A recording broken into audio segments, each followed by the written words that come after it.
ये अपनी जान बचाए या मुल्क की जान बचाएंगे? इस वक्त क्या हो रहा है? तो हाई कोर्ट के जजेस को किस तरह से गैर मौसर कर देना है, तादाद बढ़ा देनी है, उम्र ज्यादा कर देनी है, उम्र कम कर देनी है, ये किस काम में लगे हुए हैं? इन्हें कोई इस ग्रेविटी ऑफ द सिचुएशन का इसमें या कोई सीरियस ऐसा है जिसको ये अंदाजा भी है कि तो सैयद काजी साहब, सिर्फ जो इंटेंसिटी है इस सूरत हाल की, उसका इदराक सिर्फ हुकूमत को ही नहीं है या अपोजिशन को भी नहीं है?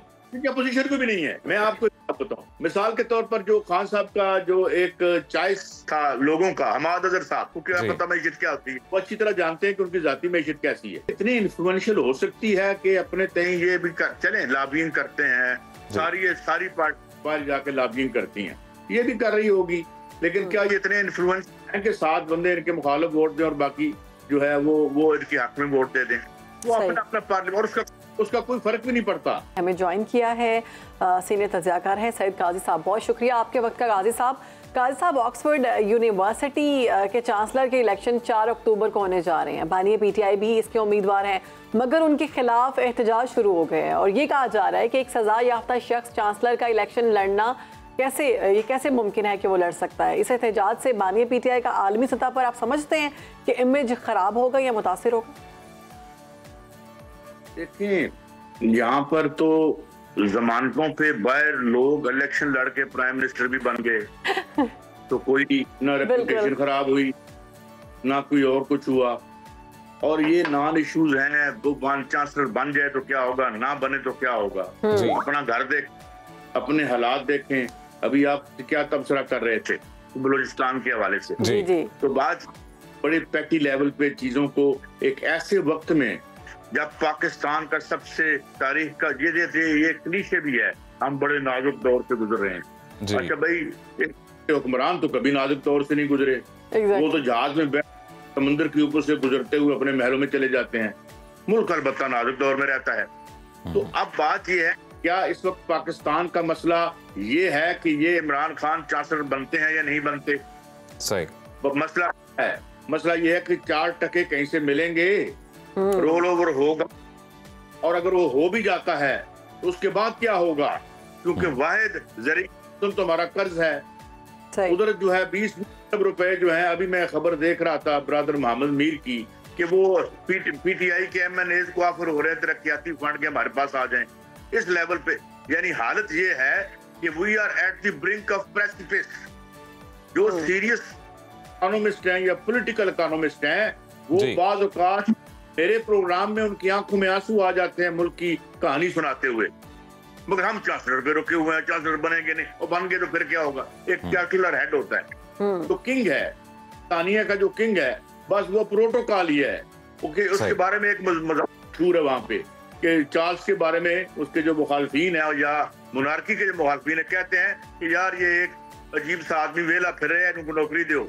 लेकिन काजी साहब अगर बानी PTI चांसलर बनते हैं ऑक्सफोर्ड यूनिवर्सिटी के, तो उन्हें एक डिप्लोमेटिक एज तो हासिल होगा ना ऐसी सूरत हाल में कि जब वो जेल में हैं और उन पर संगीन इल्ज़ामात हैं, तो ऐसे में एक डिप्लोमेटिक एज तो मिल सकता है। क्योंकि अगर आप पिछले दिनों जो खबरें सामने आती रहीं उस पर नज़र दौड़ाएं तो हाउस ऑफ रिप्रेजेंटेटिव अमेरिका में इन्होंने करारदाद मंजूर करवाई, फिर दूसरा बरतानिया की पार्लियामेंट में भी जिक्र हुआ है सारे मामलात को लेकर, तो फिर हुकूमत जो है इन तमाम मामलात को जोड़ती है।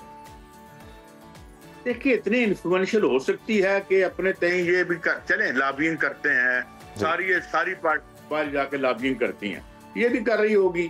लेकिन क्या ये इतने इन्फ्लुएंस हैं कि 7 बंदे इनके मुखालिफ वोट दें और बाकी जो है वो इनके हक में वोट दे दें? वो अपना पार्लियामेंट, और उसका कोई फर्क भी नहीं पड़ता। सरकार की या अमेरिकन एस्टेब्लिशमेंट की या जो बरतानवी एस्टेब्लिशमेंट की पॉलिसी है, उसमें कोई फर्क नहीं डाल सकता, ना इमरान खान साहब ने कोई और वो पॉलिसी खासी जो है वो मुतनाज़िया भी है। मतलब कि सारे के सारे जो इस वक्त लंदन के बारे में कहा जाता है कि दुनिया के तमाम ब्लैक मनी होल्डर्स का जो आबाजगाह है वो लंदन है। लंदन के बारे में ये भी कहा जाता है कि ये काले धन का दारुल खिलाफा है। ये जर्मी कोर्बिन को जो इलेक्शन में हराया था, इवन बैंक उतर आए थे मैदान में, इलेक्शन के मैदान में कि यार ये ना जीत जाए, क्योंकि उसने कहा था कि यार ये और पैसे हैं, इनको मैं टैक्स नेट में लाऊंगा और इसको शफाफ बनाऊंगा। वो शफाफ तो क्या बनना था, मौसूफ को अगलों ने जो है वो सियासत से ही बाहर कर दिया। तो बात ये है कि जिसमें हम रहते हैं, तो ये इशू है, बन जाए ना बन जाए क्या फर्क पड़ता है। और जो केसेस हैं मैं उनका कोई नहीं हूँ, ना नजरियाती तौर पर मुझसे ये मैं किसी खौफ से नहीं कह रहा, ये मैं तब भी कह रहा था जब वो पावर में थे, जब वो प्राइम मिनिस्टर थे।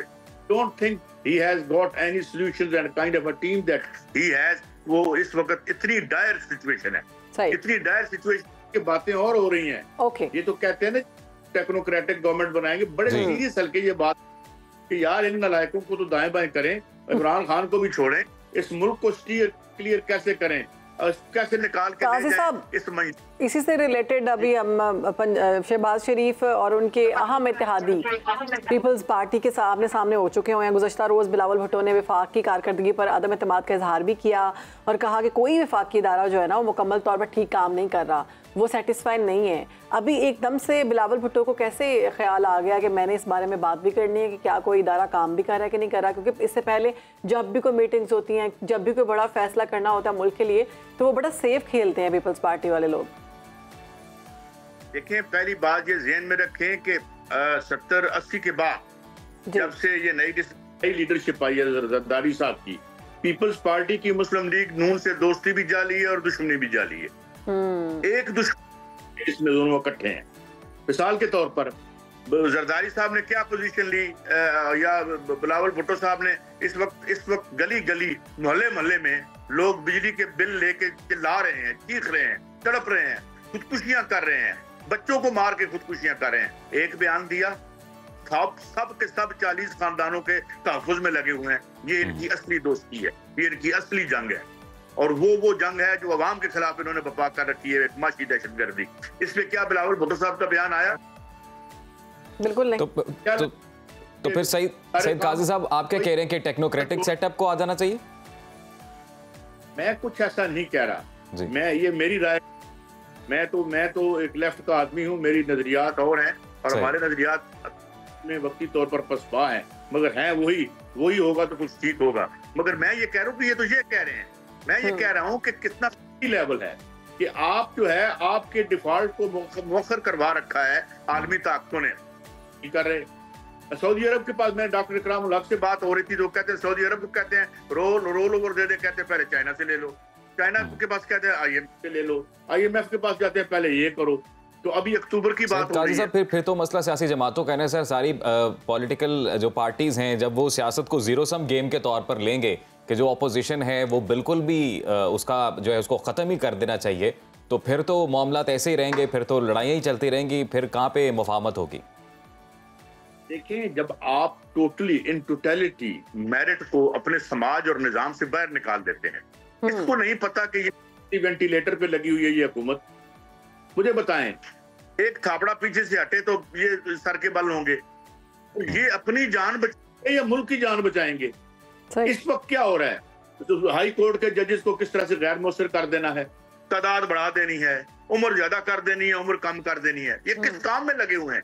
इन्हें कोई इस ग्रेविटी ऑफ द सिचुएशन का इसमें या कोई सीरियस ऐसा है जिसको ये अंदाजा भी है कि ये तो सैयद काजी साहब, सिर्फ जो इंटेंसिटी है इस सूरत हाल की, उसका इदराक सिर्फ हुकूमत को ही नहीं है या अपोजिशन को भी नहीं है? अपोजिशन को भी नहीं है। मैं आपको बताऊं, मिसाल के तौर पर जो खान साहब का जो एक चॉइस था लोगों का, हमाद अजहर साहब, क्योंकि आपको पता मैशत क्या होती है, वो अच्छी तरह जानते हैं कि उनकी जाती मैशत कैसी है। बात यह है कि सबसे बड़ा पाकिस्तान का क्राइसिस क्या है? क्राइसिस ये है कि आपने निजी कारोबार करने वालों को, चाहे वो कोई भी पार्टी हो, मैं अगले दिन जरदारी साहब को देख रहा था एक क्लिप टीवी पर, मुमकिन है वो असली ना हुआ तो मैं माफी मांग लेता हूँ, वो बता उनकी बिजनेस सेंस बड़ी अच्छी है, कारोबार बड़ा अच्छा कर लिया। अब जिस दिन जो निजी कारोबार करने वालों को सरकार का कारोबार दिया, और मैं एक और सवाल बार बार उठाता हूँ, मैं ये कहता हूँ कि इन लोगों ने 2 मैशतें चलाई, एक पाकिस्तान की और एक जाती मैशत, तो शर्म आ जाता है। इनका ग्रोथ रेट निकालना, जो टैक्स देते हैं 90 से निकाल लें तो पता चलेगा ये 25 से 30% पर ग्रो कर रहे थे। मेरी और आपकी जो मैशत उन्होंने बुरकस निकाल दिया। तो I think they the right to rule. बिल्कुल ठीक है। काजी साहब, बिजली बिलों का आपने जिक्र किया इससे पहले, तो मरियम नवाज साहिबा ने 2 माह पंजाब की आवाम को रिलीफ देने का ऐलान किया था और कुछ लोगों को रिलीफ भी मिल रहा है, कुछ परसेंट। तो अभी उनके मुकाबले में हमने देखा कि बिलावल भुट्टो जो हैं वो सोलर पैनल लेकर आ गए हैं। तो आप समझते हैं कि ये वाले जो टैक्टिक्स हैं ये अब आवाम को उनकी तरफ माइल कर सकेंगे या फिर ये सिर्फ वक्ती तौर पर ही है?